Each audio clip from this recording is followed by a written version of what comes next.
It is a great honor to be here for the 15th International Conference on the Image. I am Lu Fei from China, and I'm currently a doctoral student at Tsinghua University. I have great interest on the issues related to the theory and practice of contemporary art, especially art in the context of media. It is also my pleasure to share with you my research. So, just like the special focus of this year, images and imaginaries of artificial intelligence, my presentation especially focusing on some theoretical controversial problems of the image in the context of AI. It is the paradox of imitation and subjectivity, smooth aesthetics in generative AI art. There is a picture on the left of the screen, which name is Pseudomnesia, the Electrician by German artist Boris Eldagsen. We all know that the picture actually caused controversy last year. This black and white image of two women with a male hand on the young one's chest won a Sony award, but Eldagsen revived. It was AI generated and refused the prize. This sparked debates on AI's role in photography and art creation.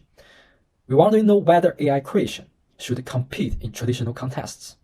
Also, this picture inspired my research a lot. I would like to start my presentation with a statement from Heidegger. For Heidegger, the age of mankind's siege by technology is not an age to be crossed easily. As you can see on the screen, this statement reflects Heidegger's notion that technology, or Gestalt in Germany, often translated and inframing, is the fundamental structure that orders and shapes human existence, rather than being merely a human creation. In this view, human beings are part of the ordering process, rather than its originators. So, in my view, despite many forms of technology that have taken over the centuries, the expectations, anxieties, and fantasies that humans have had about emerging technologies are common experience that transcend time. So to make my research a little bit clearer to you, here are some key conceptions and research framework that will be covered. So the first is smooth aesthetic, from most famous contemporary philosopher Han Ping-Chou in his book, Saving Beauty. This aesthetic of smoothness is linked to the broader cultural phenomena of digitalization, globalization, and consumerism, which prioritize immediate pleasure and consumption over deeper, more challenging form of beauty. It refers to the process by which anything is not positive or does not conform to the standard of easy, immediate pleasure is eliminated from our field of vision and experience. For aura, I believe it's commonly used in cultural study, art history. This term was used by Walt Benjamin in his influential essay, The Work of Art in the Age of Mechanical Reproduction. He argued that even the most perfect reproduction of a work of art is lacking one element, its presence in time and space. So he referred this unique culture context as its presence in time and space and its aura. But I tend to think aura is a more general conception. It's just one aspect of aura. Okay, let's go back to generative AI. So generative AI art, which relies on deep learning models as GAN, diffusion models, and VAE, has been demonstrated to be capable of producing high-quality images and videos that are comparable to those created through photography and artists. Furthermore, this technology has been widely adopted in various fields. I think I don't have to give you example of this. We have chances to see this every day. So including creation and design. Despite their perfection, these works exhibit an AI sense. That's a word that I invented. So what is AI sense? I will give you one example. So you can see on the screen, on the left, there's a classical oil painting, which was created by Midjourney, I believe. Even though it looks so smooth and perfect, but the weird thing here is that the man on the oil painting has 3 hands. So while generative AI strives for perfection, its creative process is based on digitalized datasets, diverging from reliance on physical characteristics of traditional art. The limitation and biases of data, when considered alongside AI's capacity for imitation and remodeling reality, could potentially give rise to an idealized world divorced from reality. That's why it happened.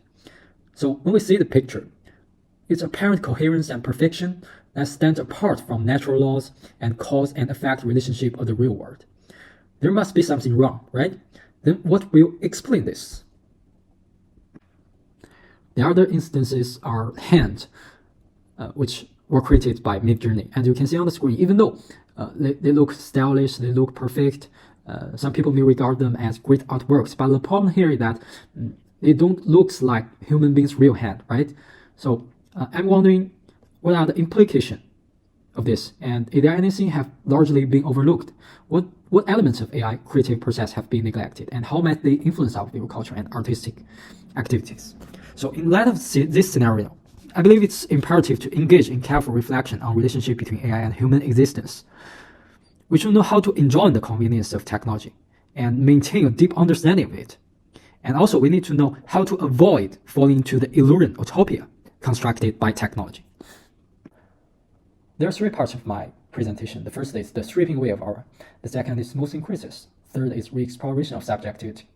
So what I want to say that all three parts actually establish on one linear logic, from aura to shock to smoothness. I've mentioned about aura, smoothness.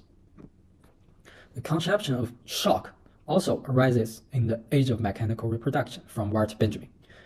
It means that while art's mass reproduction leads to a more flipping and continuous experience as outlined by Walt Benjamin in his essay.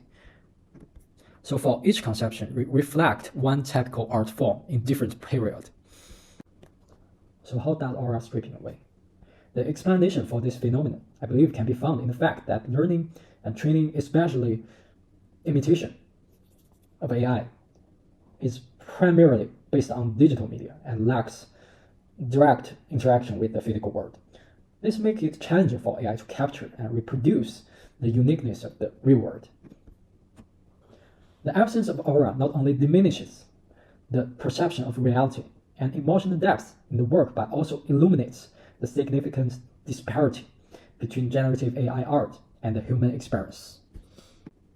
So AI's imitation actually reminded me of an ancient Greek philosopher called Plato, who has talked about imitation thousands of years ago.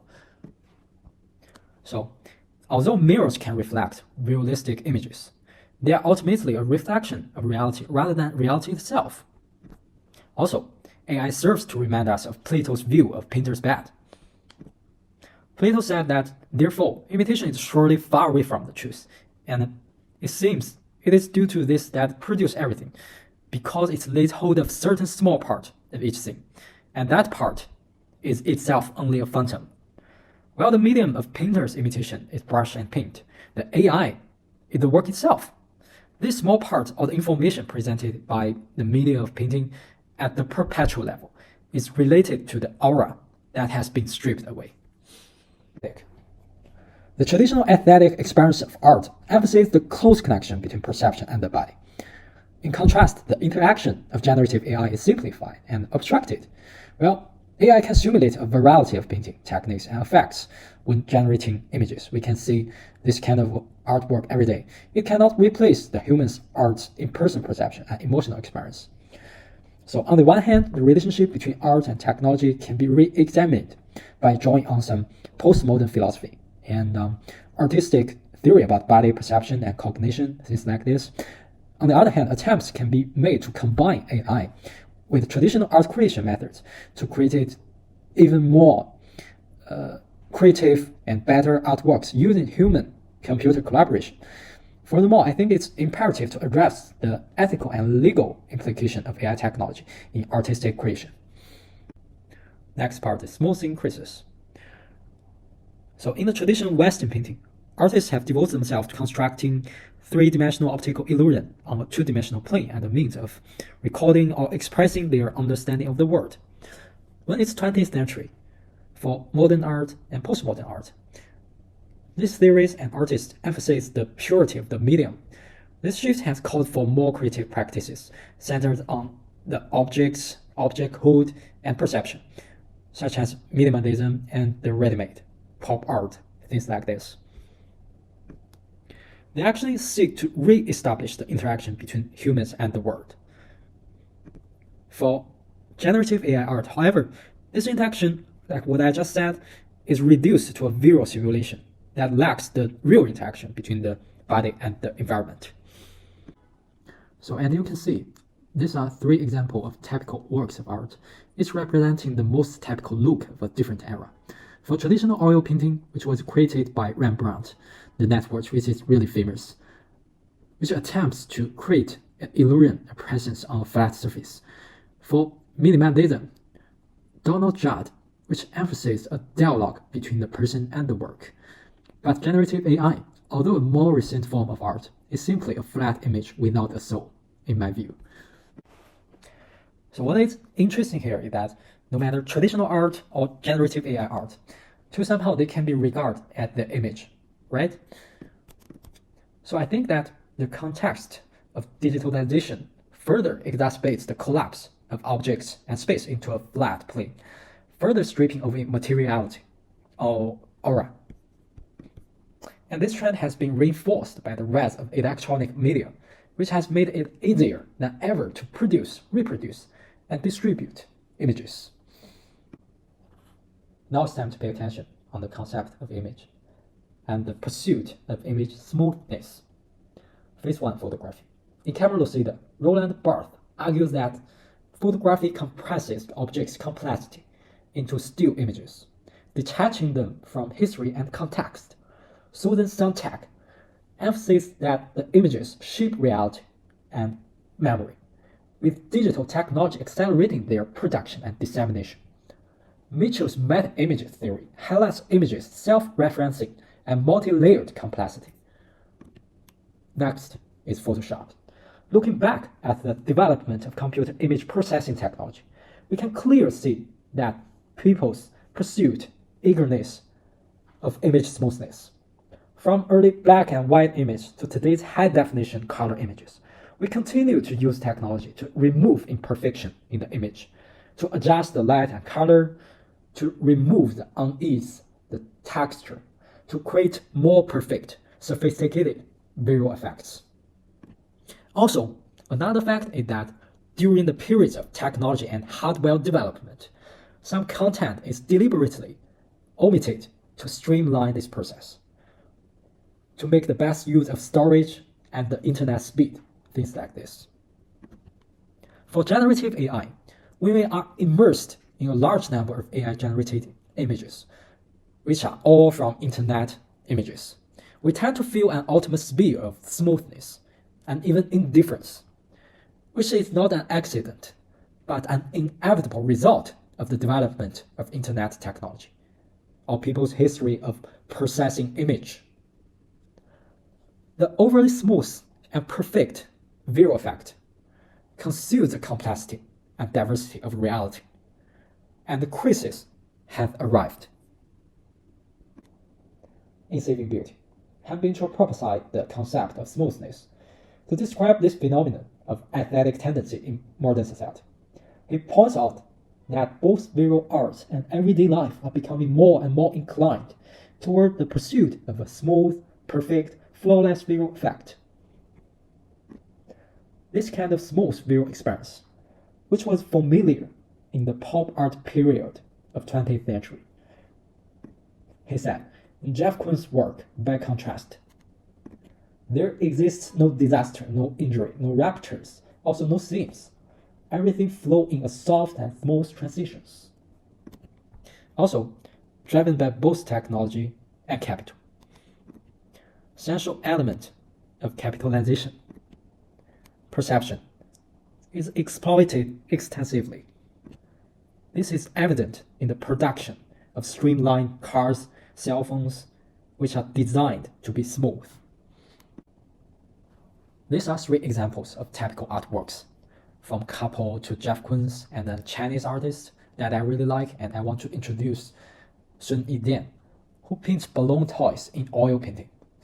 All of these artworks exemplify the relationship between consumerism and smoothness. Of course, it is evident that the phenomenon of smoothness is also prevalent in the realm of everyday consumer products, which suggests that it's not perceived as a significant visual phenomenon. Han Bingchuo also said, today we are settling into a comfort zone from which negativity of the foreign has been eliminated. The lack is its solution. The digital screen increasingly shields us from negativity of the foreign, the uncanny. In my view, I think that Han Bingchuo tries to clarify the concept of smoothness through the lens of the lag culture in social media, especially happens every day in contemporary society. So the advent of the media age has resulted in a great number of images being subjected to a formative judgment of social network members, while the disappearance of the negative other has further exacerbated the phenomenon of smallness. While technology offers convenience and seamlessness, it also presents the risk of creating an information cocoon carefully constructed by algorithms. This also has been a long-standing problem since the advent of the media, and it also remains to be seen whether generative AI can effectively address it. Third part, re-exploration of subjectivity. So I believe that technology progress does not mean a comprehensive solution to all problems in art. The core value of generative AI art still lies in the independence and subjectivity of its art creation. In digital age, the uniqueness and autonomy of personal emotions, experience, and spatiality are being replaced by algorithms and data, which require our in-depth thinking and attention. The potential of AI as a tool for artistic creation, immense, with the ability to achieve artistic effects comparable to handicrafted techniques without relying on traditional media and materials. However, it also promotes us to re-examine the attributes of AI as a tool and its advantages and disadvantages. And we also need to redefine what is creation and clearly define the role and the status of AI in art. Algorithmic reliance may homogenize AI content, but cross-modal processing of AI-generated content is a promising area, with scholars exploring text, images, and 3D models, voice, videos for diverse outputs. At the NVIDIA GTC conference of this year, Fifi Li's speech revived the future of AI art. She actually is not satisfied with the achievements of Imaginaries, which can be regarded as the most powerful database for generative AI, but also launched the Spiritual Intelligence Project, which aims to allow AI to understand and even reason about the information in the three-dimensional world and what humans can do. So the generative AI will cross the boundaries of text, images, and 3D models, voice, videos. This will open up a new era of creation, as well as deep mind perceiver. However, Baudrillard theory warns us that chaos of media is in fact a reflection of its absolute subjectivity. AI art is no longer a simple reproduction of reality, but rather the creation of a new visual experience, which also carries with the risk of obscuring the real world. Han Bingchuo further pointed out, the digital order is not poetic. Within it, we operate in the numerical space of the same. So our subjectivity as a human is facing serious challenges. This triggered a profound reflection on the issue of data sovereignty, hegemony of computing power, and structural inequality. To break through the existing limitations, human beings should provide AI with richer materials and paradigms to stimulate its creative diversity and innovation. But at the same time, we should also realize that AI trained on limited data will eventually encounter the boundaries of creativity and be restricted by preset frameworks. The collaborative relationship between AI and humans is a completely new mode of creation, which requires us to actively give up part of our autonomous decision-making power and control while accepting no human collaborators. Also, we need re-exploration of human subjectivity and aesthetic experience. Generative AI also has cross-border integration with VR, AR, 3D printing, and other technologies, bring possibilities to art creation. A notable example is Rafik Anado's unsupervised machine hallucinations, a digital artwork that uses a machine learning model to transform real-time data from New York Museum of Modern Art, MoMA, including light, motion, voices, and weather, into a constantly changing art installation. This piece showcases the expanded creative possibility between generative AI art and art installation design. John McCormack uses 3D printing and AI to create evolutionary form, a sculptural piece that evolves complex structures dynamically. This methodology showcases the synergy between generative AI, digital and tangible realms, resulting in a distinctive artwork. These examples actually remind us with the new relationship between human beings and machine and the world. Actually, when we need to collaborate with generative AI, we always need to give up part of our autonomous decision-making power and control while accepting non-human collaborators. I want to highlight this statement again. So this shift is not only a challenge to traditional way of art creation, but also re-exploration of human subjectivity and aesthetic experience. In the future art creation, we need to be prudent and cautious in choosing the way of cooperation to realize harmonious symbiosis and common development of humans and AI. So how to face the paradox of imitations and subjectivity in generative AI? I believe the rise of generative AI is related to the rediscovery of human self. Before fantasizing about a future of symbiosis with AI, we should urgently examine the relationship between every ordinary individual in our current society and AI, in which contemporary art can activate humanistic thinking or inspire change, as it has done in the past, allowing us to explore more diverse and deeper modes of interaction with the world. As we can see every day, the updated iteration of NVIDIA, Sora, and ChatGPT are painting a grand picture of the future of humanity. And AI is also subtly reshaping our relationship with life, art, and the world. Therefore, I believe art theory should no longer be busy identifying and validating issues within the art system, and should go beyond the current technological advances and intellectual innovations to take care of ontological issues related to the mechanism of the world's functioning, which will have a far-reaching and beneficial impact in the future. That's all. That's what I want to talk about. Thank you. Okay, thanks for listening. For people who have questions about my research, my presentation, or who want to further the discussions, you can contact me through WeChat, email, or research network. Thanks a lot.